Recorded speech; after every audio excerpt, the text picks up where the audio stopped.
TV falava baixo, a louça por terminar. Eu buscava algum atalho pra conseguir perguntar.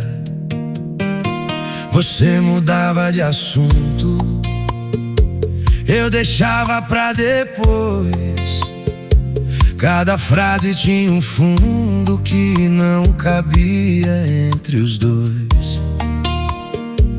Era pouco desacerto, mas custava resolver. Quanto mais chegava perto, mais difícil era entender.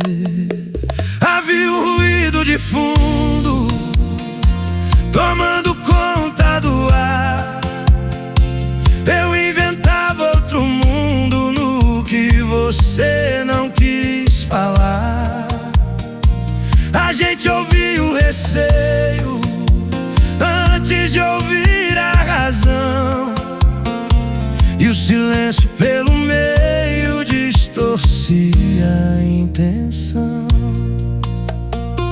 Teu depois a gente fala foi virando deixa estar. Cada pausa entre palavras me ensinava a suspeitar. Eu medi o teu suspiro, você o tom da minha voz, e o receio sem ter causa ia falando por nós. Era pouco desacerto, mas crescia sem querer. Quanto mais ficava perto, menos dava pra entender. Havia um ruído de fundo tomando conta do ar. Eu inventava outro mundo no que você não quis falar. A gente ouvia o receio antes de ouvir a razão, e o silêncio pelo meio distorcia a intenção. Não foi falta de carinho, nem vontade de ferir. Foi perdermos o caminho entre falar e ouvir. Você dizia é cansaço, eu ouvia vou partir, e o medo passo a passo nos ensinava a fugir.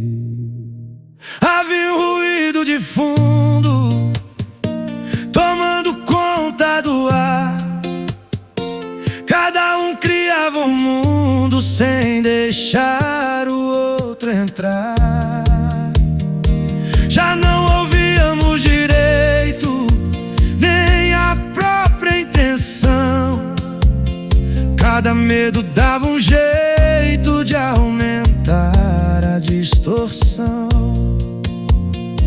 Foi ficando sem resposta o que a gente adiou. Quando a voz perdeu a rota, nem o silêncio explicou.